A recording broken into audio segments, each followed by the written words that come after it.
poquito de paciencia. Escuche la palabra del Señor. En el capítulo 20 del Evangelio según San Juan, verso 19 al 22, la palabra del Señor dice: al atardecer de aquel primer día de la semana, estando reunidos los discípulos a puerta cerrada por temor a los judíos, entró Jesús y poniéndose en medio de ellos les saludó: la paz sea con ustedes. Dicho esto, les mostró las manos y el costado. Al ver al Señor, los discípulos se alegraron. La paz sea con ustedes, repitió Jesús. Como el Padre me envió a mí, así yo los envío a ustedes. Acto seguido, sopló sobre ellos y les dijo: reciban el Espíritu Santo. El Señor añada bendición a su santa y bendita palabra. A lo largo de toda esta semana hemos hablado con respecto a la pasión, con respecto a la muerte y sepultura del Señor Jesucristo. Y hoy quisiéramos hablar un poco sobre el término bíblico que plantea su resurrección. Y desde luego, si importante es hablar de la pasión y de la muerte de Jesús, aún más importante es hablar de la resurrección de Jesucristo. Porque la resurrección de nuestro Señor Jesucristo es la nueva dimensión que se conforma en la vida del ser humano que ha sido reconciliado con Dios a través de Jesucristo. Y desde luego, porque hubo resurrección, es entonces porque la iglesia vive la experiencia del Espíritu Santo. Jesucristo le dijo a los discípulos: conviene que yo me vaya, porque cuando yo me vaya os enviaré al Consolador, y éste estará con vosotros todos los días de vuestra vida hasta el fin del mundo. Si la resurrección no hubiera acontecido, el Consolador no hubiera llegado. La razón por la que el Espíritu Santo llegó es porque hubo una bendita experiencia de resurrección. Ahora, es importante que para vivir una vida plena del Espíritu, oiga bien, es importante que para vivir esa vida plena del Espíritu, entonces nosotros como cristianos tengamos fe, creamos en la experiencia de la resurrección. Nuestra relación con Dios y nuestra relación en Dios se da justo en el contexto de nuestra fe con respecto a la resurrección. Si Él no hubiera resucitado, dice la Escritura, nuestra fe sería vana, nuestra fe sería hueca, nuestra fe sería vacía. Y desde luego, la experiencia de la resurrección es un evento no solamente históricamente real, sino que la experiencia de la resurrección tiene que ser una expresión de fe profunda en la vida de todos y cada uno de nosotros como cristianos. ¿Por qué digo esto?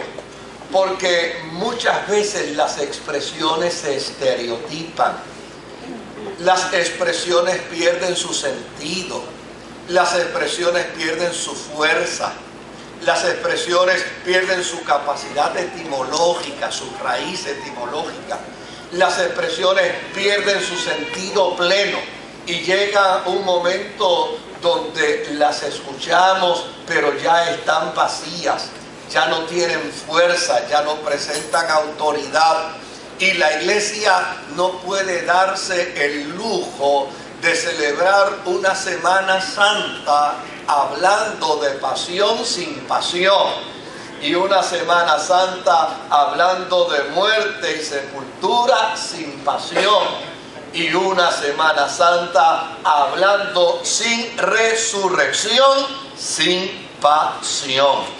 Y a mí me parece que estos pasajes bíblicos que hemos leído precisamente nos invitan a la reflexión para que nosotros seamos cristianos apasionados con la resurrección de Jesucristo.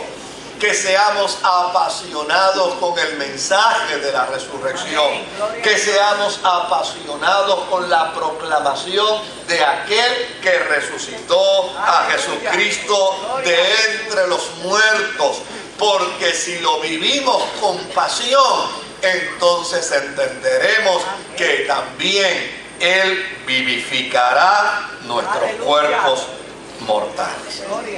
Ahora, mire qué interesante el planteamiento de Juan. Él nos presenta precisamente cómo se desarrolló esa fe en la vida de los discípulos. Esa fe de pasión, esa fe de entrega.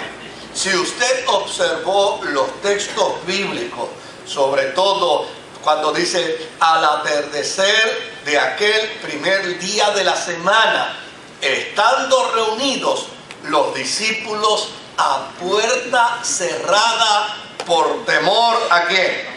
Por temor a los judíos. Si usted observa, en ellos había miedo, en ellos había incertidumbre, en ellos había incredulidad. Pero ¿qué día era este? Este era el domingo de resurrección. Ya Jesús inclusive había resucitado. Sin embargo, ellos estaban inmersos en miedo, estaban inmersos en incertidumbre, estaban inmersos en incredulidad. De hecho, nosotros debemos preguntarnos, ¿hay en nosotros las mismas actitudes de los discípulos? ¿No será acaso también porque hablamos de resurrección sin convicción de esa resurrección?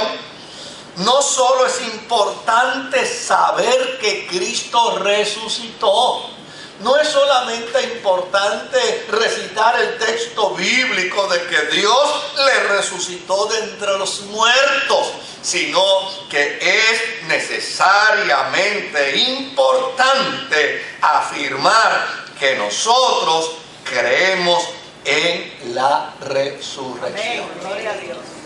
Note bien, ya Él había resucitado. De hecho, había resucitado temprano en la mañana. Ya el día del domingo prácticamente había concluido. La noche había caído. En el primer día de la semana, en el día de la resurrección, los discípulos todavía estaban viviendo desamparo, estaban viviendo inseguridad. Jesús está vivo, pero ellos están muertos de miedo. Y cuando usted compara y contrasta, entonces usted podrá entender el porqué de mi planteamiento, que no es solamente hablar, que es creer, que es tener convicción. No es meramente decir feliz día de resurrección, o para complacer a nuestros amigos judíos norteamericanos, hablarle hoy de feliz día de Pascua.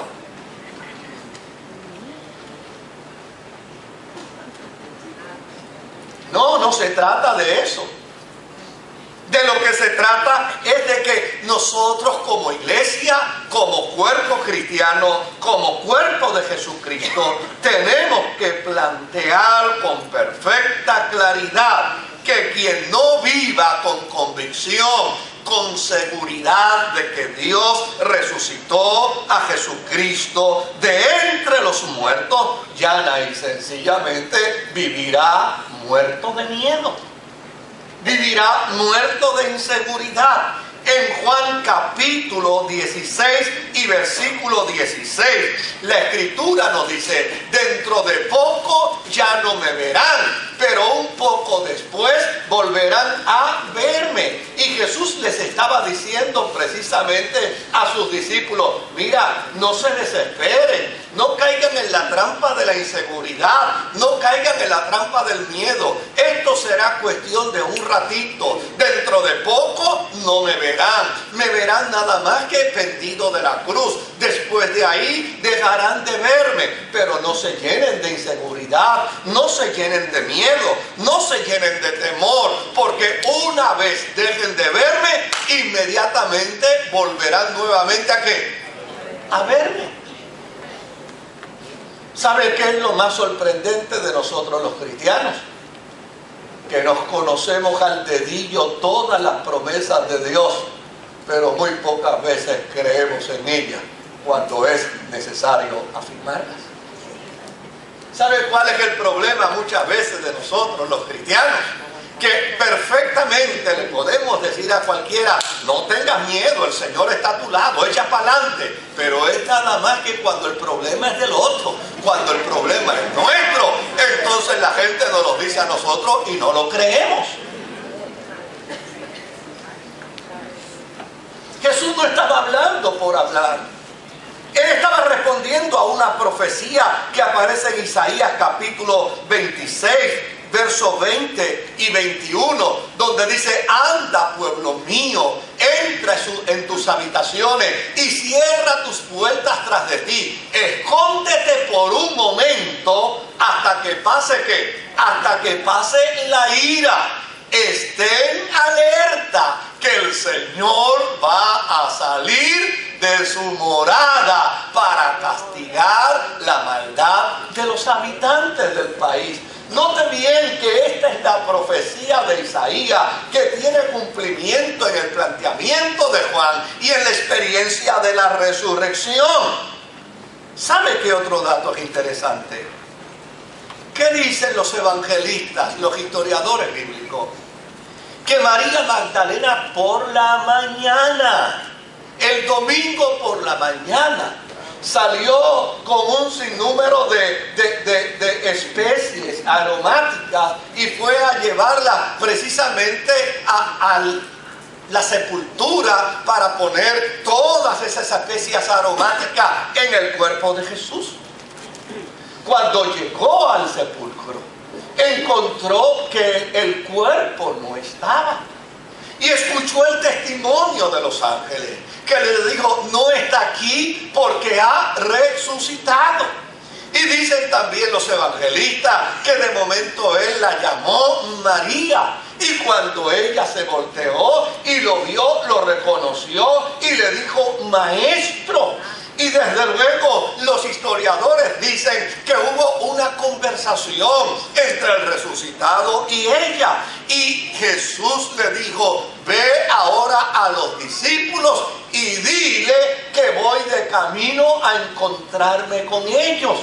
Eso sucedió el domingo en la mañana, pero todavía a las 6 de la tarde, a las 7 de la noche, los discípulos estaban escondidos en una casa. Le habían metido la tranca a la puerta, le habían metido la tranca a las ventanas, pero estaban llenos de miedo.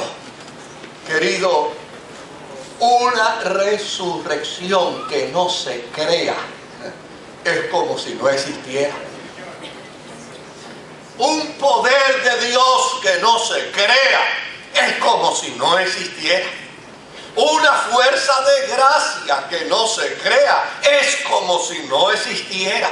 Una salvación que no se crea es como si no existiera. Por eso las Sagradas Escrituras dicen con perfecta claridad que sin fe es imposible agradar a Dios. Lo que es interesante detrás de todo esto es que la fe solamente sirve para nosotros. Dios no necesita fe. Él es el autor de la fe. Dios no necesita fe, ni necesita mi fe para hacer las cosas. Mi fe a quien beneficie es a mí. Mi fe quita los temores míos. Mi fe no quita tus temores. Mi fe no quita tus ansiedades. Mi fe quita mis temores y mis ansiedades. Mi fe quita mi incertidumbre y mi pesar. Mi fe hace que entonces mi vida tenga una dimensión distinta para ver a Dios obrar. No es que Dios obra como resultado de mi fe, no. Dios obra con mi fe o sin mi fe. Pero cuando yo tengo fe, entonces puedo ver la gloria de Dios. No sé si usted me está entendiendo. No se le ocurra pensar que yo estoy enseñando una doctrina nueva. Pues si usted no sabe esto, hay que empezar de nuevo a predicar el Evangelio. Ahora, mira lo interesante de esto. Ellos estaban intimidados, amedrentados, asustados, con incertidumbre. Había resucitado el Señor. Llevaba más de 12 horas resucitado. El resucitado ya estaba, pero para ellos estaba muerto. El resucitado ya existía, pero para ellos no.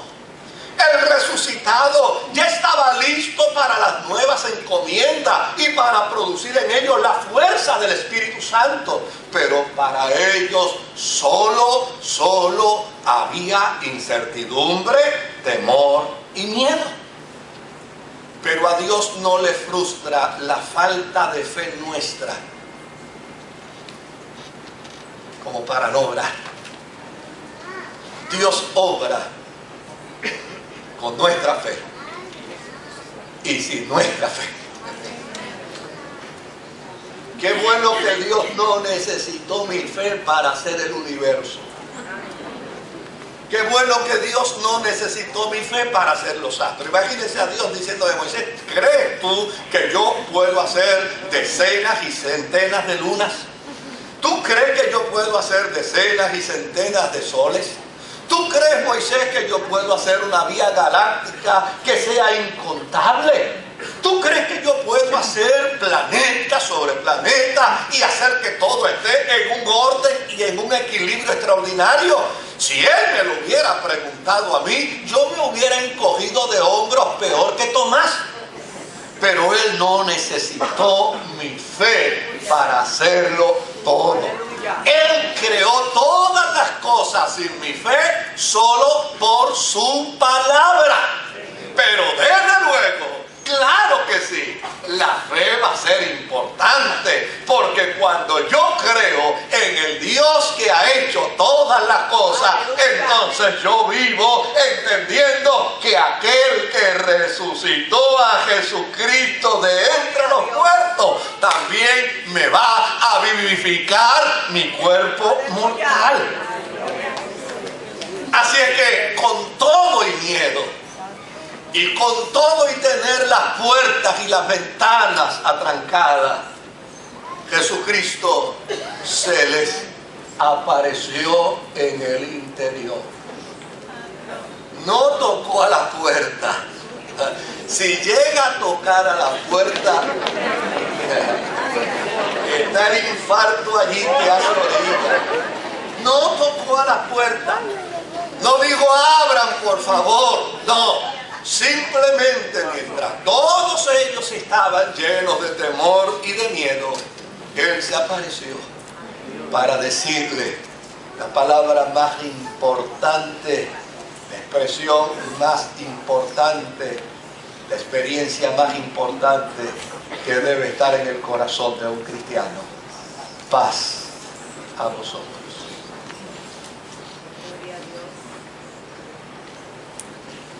Si usted supiera que en orden de prioridad la paz está por encima de la salud. Permítame decir algo con una expresión un poco tal vez exagerada. ¿Para qué rayo quiero salud si no tengo paz?